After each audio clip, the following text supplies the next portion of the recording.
Que Dieu vous bénisse, que Dieu vous bénisse. Shalom à tout le monde, que Dieu vous bénisse. Je vais parler sur les choses très capitales, les clés de la prospérité surnaturelle. Je vais parler un peu aujourd'hui sur 4 clés de la prospérité.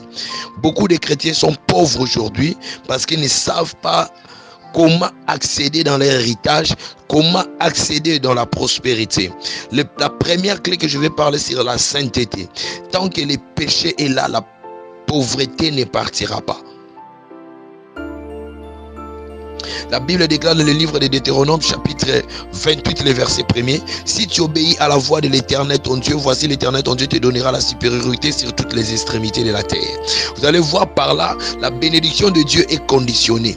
La bénédiction de Dieu ne répond pas au jeûne ni à la prière. La bénédiction de Dieu répond à l'obéissance à la parole, à la vie de la sainteté. Quand vous marchez dans la droiture, dans la sainteté, et la parole nous dit, dites aux justes, ils prospéreront, ils posséderont les pays.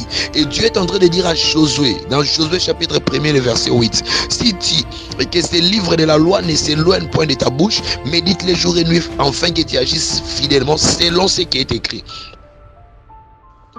Et par là que tu auras des succès dans tes entreprises. Donc vous allez voir par là, la bénédiction de Dieu répond à la sainteté. Ce n'est pas les serpents qui avaient chassé Adam en Éden, ce n'est même pas cet arbre qui est au milieu du jardin d'Éden, mais ce qui avait chassé Adam en Éden, c'était le péché. Tant que le péché est là, vous êtes chassés de l'héritage de Dieu. Là, c'est la première des choses à comprendre. Et la Bible nous dit encore, dans le livre de Matthieu chapitre 2 et Matthieu chapitre 6, le verset 33.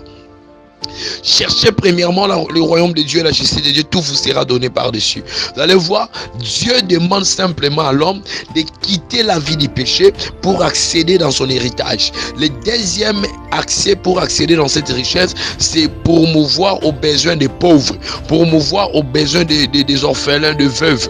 Vous allez lire dans le livre de Job chapitre 28, vous allez voir la vie de Job était là pour promouvoir aux autres. Tu as les habits que tu ne portes pas. Il y a toujours quelqu'un dans les besoins quelque part, et quand vous donnez à celui qui est dans les besoins, il y aura aussi quelqu'un quelque part qui cherchera à vous bénir. Donc ne donnez pas pour attirer les hommes, mais donnez pour attirer Dieu. Quand vous donnez pour attirer Dieu, votre panier ne sera jamais sèche. Psaume chapitre 41. Heureux celui qui s'intéresse aux pauvres. Au jour du malheur, l'Éternel les soulage. Donc, les dons, l'aumône, les offrandes, les actions de grâce enlèvent aussi l'homme dans la pauvreté.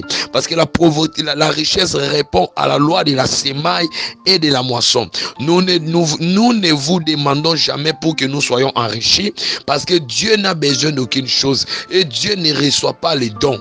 Dieu est celui qui possède toutes choses. Et c'est pour cela qu'il faut que vous puissiez être un partenaire financier avec Dieu, un vaisseau par lequel Dieu va commencer à descendre pour bénir certaines personnes.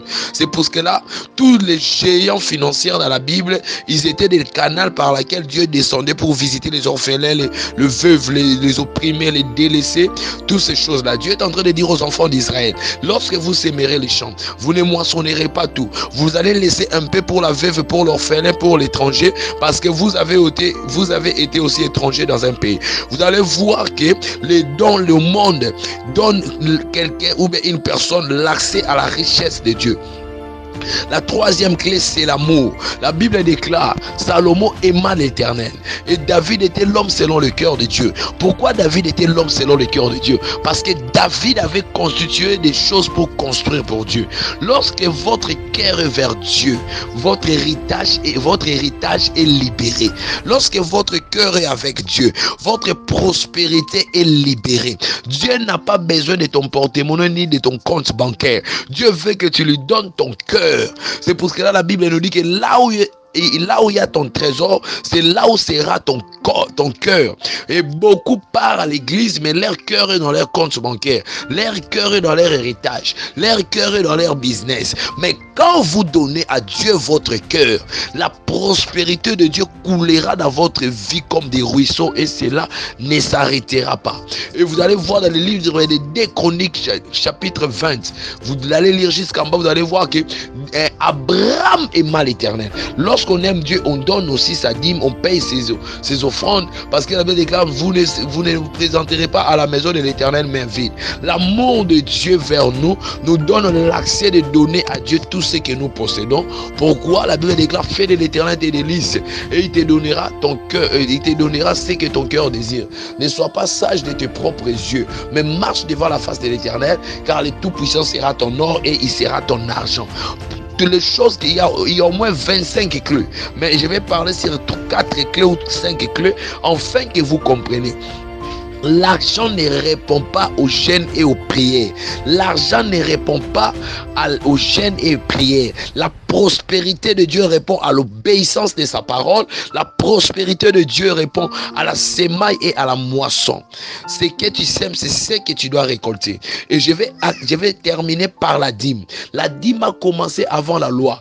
430 ans avant Moïse, Abraham paya sa dîme. 430 ans avant Moïse, Jacob aussi paya sa dîme. Dans Genèse chapitre 28, vers le dernier verset, vous allez voir, Jacob est en train de faire un vœu. Il a dit à Dieu, si tu ises me bénir et que tu me donnes des vêtements de réchange, moi le Tout-Puissant, tu seras mon Dieu et je te donnerai la dîme de tout ce que je possède.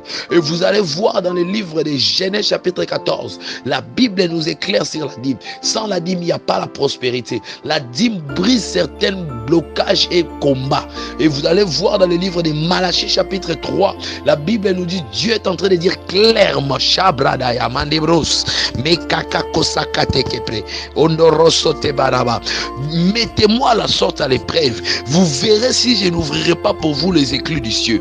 Pour vous, je dévorerai celui qui dévore. La dîme est l'accès à la prospérité. La dîme, c'est le signe de la reconnaissance. Pour ton information, personne n'est né avec le vêtement, personne n'est né avec un compte bancaire. Nous recevons de Dieu ce qu'il nous donne. Tout ce que nous avons sur la terre, c'est lui qui nous a donné. Et nous devons être reconnaissants de ce qu'il a fait pour nous. Que le Seigneur vous bénisse. Pour nous rejoindre, nous sommes dans les plus 243 81 533 27 86. C'est le même numéro de WhatsApp. Plus 243 81 533 27 86. Et tous ceux qui veulent contribuer afin que ces messages soient partagés dans le monde, qui est ici en RDC, notre M-Pesa c'est le 081 533 27 86. La Freeman c'est le 090 97 07 591.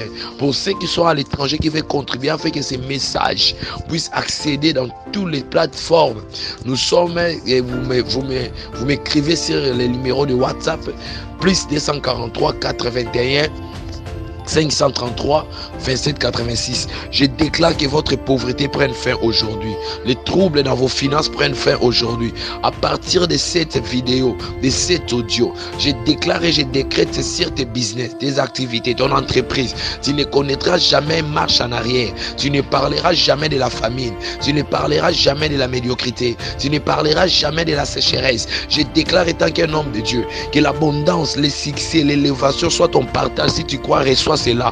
Peu importe là où tu es, je déclare une vie de la stabilité en toutes choses au nom de Jésus-Christ de Nazareth. C'était le prophète Israël Mouchimouni, fils spirituel de Bishop David de Depo. L'église est sur RDC, précisément à Kinshasa, dans la commune de Mongafula, arrêt Mercano, avenue Tondé, le numéro 32. Que le Seigneur soit avec vous et qu'il vous accompagne.